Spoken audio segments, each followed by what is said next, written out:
안녕하세요. 사랑하는 성도님, 영혼의 샘물 은혜의 자리 오심을 축복합니다. 은혜의 주님이 우리와 함께 하십니다. 우리와 함께 하시는 주님을 찬양합니다. 기도합시다. 주님 감사합니다. 오늘도 주님의 생명의 말씀, 은혜의 말씀 앞에 섭니다.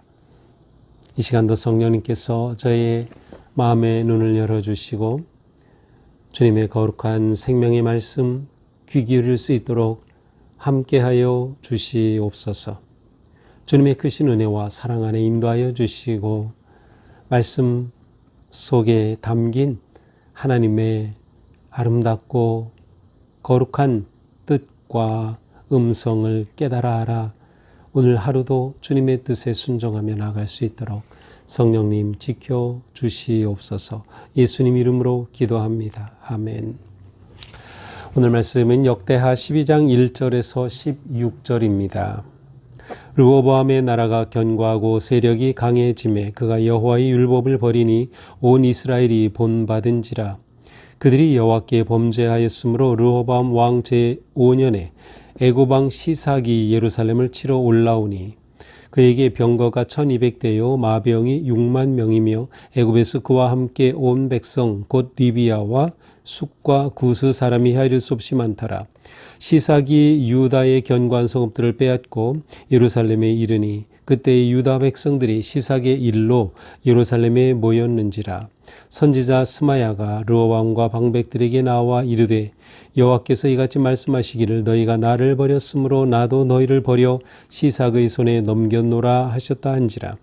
이에 이스라엘 방백들과 왕이 스스로 겸비하여 이르되 여호와는 의로우시다 하매 여호와께서 그들이 스스로 겸비함을 보신지라.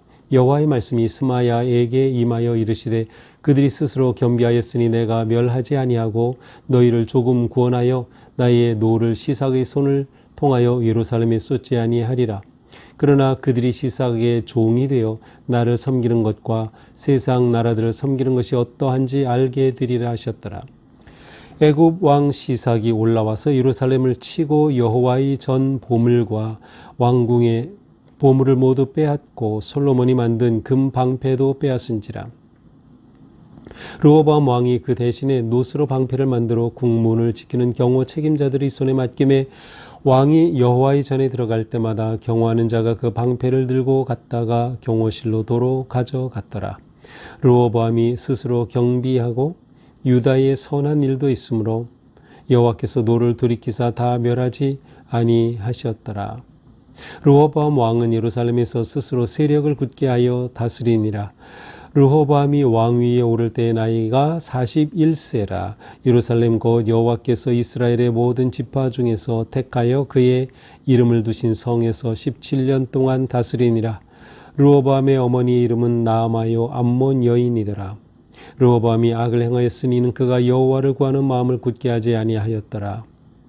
르호보암의 처음부터 끝까지의 행적은 선지자 스마야와 선견자 이도의 족보 책에 기록되지 아니하였느냐. 르호보암과 여로보암 사이에 항상 전쟁이 있으니라. 르호보암이 그의 조상들과 함께 누움에 다윗 성에 장사되고 그의 아들 아비야가 그를 대신하여 왕이 되니라. 아멘. 자, 오늘 말씀에서는 이제 르호보암이 등장하는데요. 자, 이 르호보암은 어떤 사람인가? 자, 우리는 이제 솔로몬의 통치가 끝나고 솔로몬이 죽은 후에 그의 아들 르호보암이 이제 왕이 된 것을 보죠. 르호보암이 왕이 되었을 때에 이스라엘의 신하 중에 아주 그 지도자격인 여로보암이라고 하는 사람은 이집트에 망명하여 있었습니다. 근데 이제 솔로몬이 죽자 르호보암이 왕이 되고 망명하였던 여로보암이 이집트에서 돌아오죠. 자, 르호보암이 새로 왕이 되었을 때에 르호보암을 위해서 이제 그를 돕는 고문이라고 할까요? 아니면 책사라고 할까요? 그렇게 옆에서 이제 조언을 하고 도와주는 그러한 사람들이 있어요. 자, 그런데 이 르호보암에게 이제 그러한 사람들이 먼저 신하들이 와서 말합니다. 아버지 왕께서 그 솔로몬이 너무나도 우리를 힘들게 했습니다. 이제 그 핵심은 뭐냐면 솔로몬 궁전을 13년 동안에 짓고 또 성전을 그렇게 금으로 채우고 하면서 백성들이 너무나도 힘들었던 거죠. 그럼 백성들은 이루 말할 수 없이 고통스러웠어요. 그래서 그 신하들이 와서 르호보암에게 요청한 겁니다. 선왕께서 우리에게 이렇게 지웠던 그 고역과 무거운 멍에를 좀 가볍게 해 주십시오. 자, 그런데 이 르호보암이 이러한 요청에 대해서 나이가 많은 원로들에게 물어보니 그렇게 하셔야 됩니다 그랬는데 그게 자기 마음에 안 들어요. 그래가지고 나이가 어린 사람들에게 어떻게 하면 좋을까? 그러니까 이 어린 사람들은 오히려 더 아버지 때보다 더 강하게 나가야 된다라는 거예요. 그러니 르호보암이 원로들의 지혜로운 말을 듣지 않고 이 젊은 사람들의 말을 듣고 더 강하게 나갑니다. 그러면 어떻게 되죠? 국민들이 싫어하는 거죠. 그렇게 돼서 결국 나라가 분열되는 겁니다. 이 솔로몬 쪽으로 오는 사람, 그리고 나머지 반대하는 사람. 자, 그런데 이 당시에 비록 사울과 다윗, 솔로몬을 통해서 통일 왕국을 이루긴 했지만 그럼에도 불구하고 각 지파들을 나름의 독특한 그들의 정체성과 그들의 어떤 관계를 유지하고 있었어요. 따라서 다윗이 유다 지파였죠. 그래서 유다 지파 외에는 르호보암이 속하 있던 유다 지파 외에 그리고 이제 베냐민 지파가 있는데 베냐민 지파는 아주 작은 약한 지파예요. 그래서 유다와 베냐민 지파 외에 10지파가 그냥 나가버린 겁니다. 그리고 이 나가버린 10지파의 우두머리가 누가 되냐면 이집트의 망명했던 여로보암이 우두머리가 돼요. 그래서 이스라엘은 둘로 분열이 됩니다. 그래서 남유다, 북이스라엘. 너무나도 안타까운 일이 벌어진 것이죠. 자, 이렇게 이제 남북으로 나뉘는 그러한 상황이 되었어요. 이제 그런 상황에서 르호보암이 사실은 이제 전쟁을 일으켜서 이 북쪽 이스라엘을 이제 쳐서 다시 통합시키려고 하지만 하나님께서 그거 아니다라고 말씀하셔요. 결국 르호보암은 작아진 나라 유다만 다스리게 된 것이죠.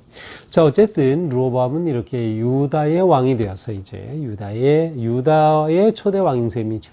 유다의 왕이 되어 가지고 르호보암은 이제 성들을 견고하게 하고 또 나라를 세우게 됩니다.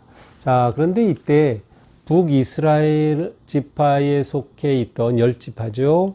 유다와 베냐민 외에 레위인들은 각 지파에 속해서 성읍을 차지하고 있었는데 이 10지파에 속했던 레위인들이 있죠. 그 제사장들이 있어요. 자, 북이스라엘은 여로보암이 통치하면서 예루살렘 중심, 성전 중심의 신앙을 못 갖게 하는 거예요. 왜냐하면 자기가 북이스라엘을 세웠는데 그 백성들이 예배드리러 자꾸 예루살렘으로 가면 유다로 가면 어떻게 돼요? 나라가 이게 흔들리죠. 그러니 못 내려가게 하는 거예요. 그리고 자기들만의 그러한 전을 그러니까 제사터를 세우고 그곳에서 제사하게 하는 겁니다. 그것이 바로 이제 사마리아와 단이라고 하는 곳이었어요. 근데 이렇게 되자 북이스라엘에 있던 이제 레위인과 제사장들이 남유다로 이제 어떻게 보면 도망 오는 것도 되고 피해서 왜냐면 여로보암이 정책이 바른 그러한 예배 제사가 아니니까 그래서 남쪽으로 유다로 내려오는 그런 이제 상황이 벌어지게 됩니다. 자, 이제 그러한 과정 후에 이제 오늘 본문으로 이어지고 있는데요. 자, 오늘 본문에서는 르호보암의 나라가 견고하고 세력이 강해짐에 그가 여호와 율법을 버리니. 자, 솔로몬의 아들이었던 르호보암이 왕이 되고 유다의 초대 왕이 된 그가 나라가 견고해지니까 어떻게 했어요? 하나님의 말씀을 버린 거예요. 그렇게 왕이 버리니까 어떻게 돼요? 온 이스라엘이 본받았다. 온 이스라엘이 본받았어. 온 이스라엘이. 왕이 그러니. 자, 지도자의 자리가 이렇게 중요한 거예요. 지도자가 어떤 본을 보이느냐, 지도자가 어떤 생각을 가지고 있느냐, 지도자가 어떠한 철학을 가지고 통치하고 어떠한 신앙을 가지느냐가 이렇게 중요하죠. 왕이 무너지니 백성들이 같이 무너지는 것입니다.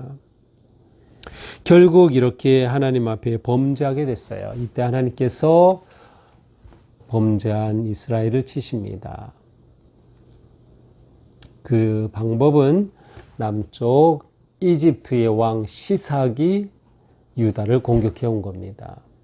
자, 이 시삭이라고 하는 이 인물은 이집트 왕조의 22왕조를 시작한 사람이에요. 21왕조를 무너뜨리고 시삭이 22왕조의 초대 왕이 된 거죠. 그리고 아까 말씀드렸던 여로보암이라고 하는 이집트로 망명했던 여로보암을 돌봐줬던 사람이 이 시삭이에요. 그러니까 어쩌면 시삭의 입장으로서는 자기가 돌봐줬던 여로보암이 나라가 분열되어 북쪽으로 이스라엘의 지도자가 되었는데 이 유다에 대해서 공격을 하고자 하는 것이죠. 자, 그래서 이 이집트 왕 시삭이 쳐 올라온 것입니다. 이제 역사적으로는 이집트 22왕조의 첫 왕인 이 시삭은 이제 요즘에 쇼셰크라고 하죠. 시삭 혹은 쇼셰크. 바로 이 사람이 쳐들어온 거죠. 그런데 엄청난 병력을 가지고 왔어요. 3절, 병거가 1200, 마병이 6만 명. 그리고 그와 함께 온 모든 군사가 이루 셀 수 없이 많았다. 이들이 쳐들어오면서 유다의 성읍들을 빼앗고 예루살렘까지 진격해 옵니다. 자, 그러자 유다 방백들, 유다의 지도자들이 이 예루살렘에 모이죠. 근데 그 모인 자리에서 스마야라고 하는 선지자가 이렇게 말합니다. 여호와께서 말씀하셨습니다. 뭐라고 하셨어요? 너희가 나를 버렸으므로 나도 너희를 버려 시삭의 손에 넘겼노라. 너희가 나를 버렸으니 나도 너희를 버린 거다. 자, 르호보암이 잘 되고 강성해지자 율법을 버렸죠. 배반했죠. 백성들이 따랐어요. 똑같이. 하나님께서 그래서 심판하신 거다. 그러니까 시삭이 쳐 올라온 것은 단순한 국제적 분쟁이 아니라 하나님께서 시삭을 통하여 이스라엘을 징계하고 벌하시는 것임을 알 수 있습니다. 하나님을 버린 결과 하나님도 그들을 버린 것이죠. 이 말을 듣고 이스라엘의 방백들, 지도자들, 또 왕이 겸비하고 여호와는 의로우시다. 여호와의 말씀 옳습니다. 라고 하면서 회개하는 것이에요. 겸손하게. 그래서 하나님께서 그들이 이렇게 겸비함을 보셨습니다. 그리고 스마야에게 말씀하셔요. 선지자에게.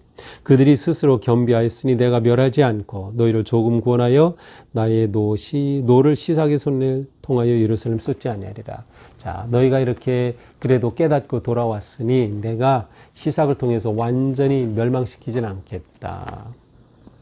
하지만 시삭을 돌려보내게 하시진 않으셔요. 시삭이 그들이 잘못한 것에 대한 하나님의 심판자의 역할을 하는 것이죠. 비록 하나님께서는 그들이 회개할 때 완전히 시삭이 멸망하게 하지는 않으셨지만 그러나 시삭은 들어와서 이제 온갖 만행을 저지릅니다. 그 중에 대표적인 게 뭐예요? 9절이에요. 예루살렘을 치고 예루살렘에 쳐들어와서 어떻게 합니까? 여호와의 성전에 있는 보물, 왕궁의 보물 모두 빼앗아 갔어요. 그리고 우리가 봤었죠. 솔로몬이 금방패를 만들었죠. 이 금방패도 다 가지고 갔어요.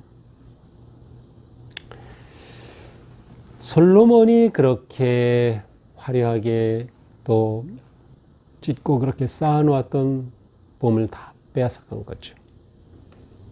너무나도 허망한 일이죠. 결국 금으로 만들었던 방패 다 빼앗기고 노스로 방패를 만들었다. 그게 이제 9절 10절이에요. 그러니 이 방패 노스로 만들었으니 금으로 아름답게 만들었던 것 다 사라지고 만 것이죠. 빼앗긴 거 만 것이죠. 르호보암은 어쨌든 이렇게 겸비하여 회개하였지만 그가 율법을 지키지 않고 하나님을 버린 그러한 톡톡한 하나님의 심판을 받은 것입니다. 결국 하나님께서는 다 멸하진 않으셨으나 그들을 심판하셨어요. 자, 이제 13절부터는 르호보암의 죽음입니다. 르호보암이 왕위에 오를 때 41세였고요. 그리고 17년 동안 다스렸어요. 그러니까 58세에 죽었죠. 14절입니다. 르호보암에 대한 평가입니다. 르호보암이 악을 행하였으니 이는 그가 여호와를 구하는 마음을 굳게 하지 아니하였더라. 여호와를 구하는 마음을 지키지 않았어요. 결국 르호보암에 대한 평가는 악한 왕입니다. 르호보암은 악한 왕이었습니다. 하나님의 마음을 구하지 않은 것이죠. 자, 여기서 하나님의 마음을 구한다라고 할 때 떠오르는 어떤 그 장면이 있나요? 그렇죠. 솔로몬이 하나님께 지혜를 구했다. 그 지혜가 뭐라고 했어요? 듣는 마음, 하나님의 마음을 깨달을 수 있는 그 듣는 마음. 르호보암에겐 이것이 전혀 없었던 것이죠. 자, 이렇게 르호보암은 죽어서 다윗성에 장사되었습니다. 그리고 이제 그의 아들 아비야가 유다의 2대 왕이 되죠. 자, 이것은 이제 내일 보게 될 것입니다. 자, 오늘 말씀 보면서 우리는 여호와를 구하지 않은 결과가 아주 혹독했음을 볼 수 있어요. 여호와를 구하지 않은 결과. 우리가 예수님을 믿고 우리의 구주 예수 그리스도를 통하여서 우리가 구원받아 하나님의 복된 자녀가 되었지만 그것으로 끝난 게 아니에요. 우리는 끊임없이 하나님을 구하고 하나님을 사랑하고 하나님을 의지해야 돼요. 그렇지 않으면 거기에는 멸망이 다가오는 것이죠. 교만과 배교는 하나님의 심판의 길이 된다. 패망의 길입니다. 우리는 늘 하나님을 의지하고 하나님을 사랑하고 하나님만 예배해야 되는 거예요. 또한 하나님은 징계하심에도 불구하고 그 가운데 돌이키는 르호보암을 보시면서 희망의 약속도 주신 거죠. 다 멸하진 않겠다. 하나님은 징계하시면서도 거기에 은혜를 품고 계심을 알 수 있어요. 이것이 하나님의 마음이셔요. 우리를 사랑하신 하나님은 우리를 징계하심에도 불구하고 언제나 우리가 회복되고 돌아오기를 기대하시는 그러한 주님이시죠. 그러므로 우리가 살 길은 무엇입니까? 오직 회개와 겸손. 이것이 우리가 살 길입니다. 우리의 삶이 오직 하나님만 구하고 하나님만 예배하는 그러한 삶이 될 수 있기를 바랍니다. 늘 스스로 겸비하고 하나님 앞에 무릎 꿇는 삶, 오직 하나님만 의지하는 삶. 바로 여기에서 진정한 능력이 나오는 거죠. 하나님을 구할 때 하나님께서 우리에게 은혜와 능력을 베푸신다. 하나님을 버리면 하나님도 우리를 버리신다. 사실 이것은 조건적으로 보이지만 우리가 버리면 우리를 책망하시고 우리가 하나님을 구하면 우리를 구원하시고 사랑해 주신다. 조건이다. 그렇게 보이지만 사실은 이미 하나님께서는 그들을 택하셨고요. 구해 주신 거예요. 우리는 이미 그리스도 안에서 구원함을 받은 자예요. 구원함을 받은 우리가 하나님 앞에 어떻게 살아가느냐. 이게 중요한 거예요. 이러한 우리가 하나님을 구하고 하나님을 따르면 하나님의 그 은혜는 계속될 것입니다. 그러나 구원함을 받은 우리가 은혜를 배반하고 하나님을 버리면 하나님의 진노의 심판이 임한다. 오늘 하루 우리 지내는 동안 우리의 삶이 더욱 주님을 의지하고 또 주님을 구하는 삶 되면 좋겠어요. 순간순간마다 또 중요한 결정과 선택의 자리에서 주님을 구하고 바라는 삶, 그러한 복된 삶이 될 수 있기를 주님의 이름으로 축복합니다. 기도합시다. 주님, 오늘은 르호보암의 통치의 모습을 보았습니다. 그가 잘 될 때 오히려 하나님을 떠나고 잘 될 때 하나님을 배반하고 주님의 율법을 버렸습니다. 결국 하나님의 심판 앞에 하나님의 분노 앞에 설 수밖에 없었던 그의 모습을 보면서 오늘 하루를 사는 저희도 하나님 더욱 사랑할 수 있고 하나님 의지할 수 있고 잘 될 때 오히려 주님께 감사하고 찬양하는 삶 될 수 있도록 인도하여 주시옵소서. 우리의 구원과 생명은 주님께 있사오니 오늘 하루 지내는 동안 저희의 삶의 길을 의의 길로, 승리의 길로, 바른 길로 인도하여 주시고 언제나 주님의 기쁨이 되는 삶, 주님께 영광 돌리는 저희의 삶이 될 수 있도록 은혜 베풀어 주시옵소서. 예수님 이름으로 기도합니다. 아멘. 네, 오늘도 주님의 마음을 구하고 주님의 뜻을 구하는 하루가 되기를 축복합니다. 사랑합니다.